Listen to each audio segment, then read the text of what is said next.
Hello అండి. Welcome to my channel Anu's kitchen and blogs అండి. ఈరోజు వీడియోలో నా స్టైల్‌లో పల్లి చట్నీని ఎలా తయారు చేసుకోవాలో చూపిస్తున్నాను. సింపుల్‌గా అయిపోతుంది. టేస్ట్ కూడా చాలా బావుంటుందనమాట. ఇడ్లీ, దోస, వడ ఎందులోకైనా కూడా చాలా బావుంటుందండి. దీనికోసం ముందుగా స్టవ్ మీద ఒక కడాయి పెట్టుకొని కొద్దిగా ఆయిల్ వేసుకోవాలి. ఆయిల్ హీట్ అయిన తర్వాత ఒక టేబుల్ స్పూన్ పచ్చిశనగపప్పు, అలాగే కారానికి తగ్గట్టుగా కొన్ని పచ్చిమిర్చిని ఇలా ముక్కలుగా కట్ చేసి వేసుకోవాలి. ఇందులోనే ఒక హాఫ్ కప్పు వరకు వేరుశనగ పప్పును కూడా వేసుకోవాలి. ఈ పల్లి చట్నీ టేస్ట్ మొత్తం ఈ వేరుశనగ పప్పు వేయించడంలోనే ఉంటుందండి. సిమ్‌లో పెట్టుకొని దోరగా వేయించుకోవాలనమాట. హై ఫ్లేమ్‌లో పెట్టి వేయించామంటే సరిగ్గా వేగకుండా టేస్ట్ అస్సలు బాగోదు. ఈ విధంగా వేరుశనగ పప్పు అయితే చక్కగా వేయించుకోవాలనమాట. ఇలా వేగిపోయిన తర్వాత కొద్దిగా చింతపండు కూడా వేసి ఒక నిమిషం పాటు వేయించుకోవాలి. ఇలా వేగిపోయిన తర్వాత ఇప్పుడు వీటన్నిటిని కూడా తీసేసి ఒక మిక్సీ జార్‌లోనికి వేసుకోవాలి. ఇప్పుడు స్టవ్‌ని ఆఫ్ చేయకుండా అదే కడాయిలోనికి ఇప్పుడు కొద్దిగా ఆయిల్ వేసుకోవాలి. ఈ వేరుశనగ పప్పుల్ని చల్లారబెట్టుకోవాలి. ఈ కడాయిలోనికి కొద్దిగా ఆయిల్ వేసుకున్న తర్వాత హీట్ అయిన తర్వాత ఇందులోనికి తాలింపు దినుసులన్నిటిని కూడా వేసుకోవాలి.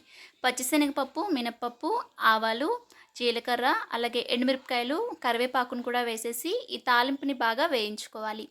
తాలింపు వేగిపోయిన తర్వాత స్టవ్ ఆఫ్ చేసుకుని చల్లారబెట్టుకుని పక్కకు పెట్టుకోవాలి. ఇప్పుడు ముందుగా వేయించుకున్న వేరుశనగ పప్పులు చల్లారిపోయిన తర్వాత ఇప్పుడు ఇందులోనికి హాఫ్ కప్పు వరకు పుట్నాల పప్పు తీసుకోవాలి. దీన్ని వేపిన శనగపప్పు అని కూడా అంటారండి. అలాగే ఇందులోనికి కొద్దిగా జీలకర్రని, టేస్ట్‌కి తగ్గట్టు సాల్ట్ కూడా వేసుకోవాలి. మీకు నచ్చితే కొద్దిగా అల్లం ముక్కలు కూడా వేసుకోవచ్చండి. ఘాటుగా బావుంటుందనమాట.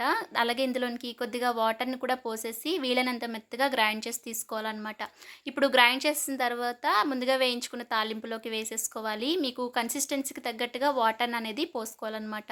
చిక్కగా కావాలంటే వాటర్ తగ్గించుకోవాలండి. అలాగే పల్చగా కావాలంటే గనుక కొద్దిగా మిక్సీ జార్‌లోకి కూడా వాటర్ వేసేసి ఈ విధంగా కలిపేసుకొని వేసేసుకోవాలి. ఇప్పుడు చట్నీలోకి కలిసేటట్టుగా తాలింపుని బాగా మిక్స్ చేసుకున్నామంటే గనుక ఎంతో సింపుల్‌గా, టేస్టీగా పల్లీ చట్నీ అయితే రెడీ అయిపోతుందండి. ఒక్కసారి మీరు నా స్టైల్‌లో ఈ పల్లీ చట్నీని ట్రై చేయండి. మీకైతే బాగా నచ్చుతుందనమాట.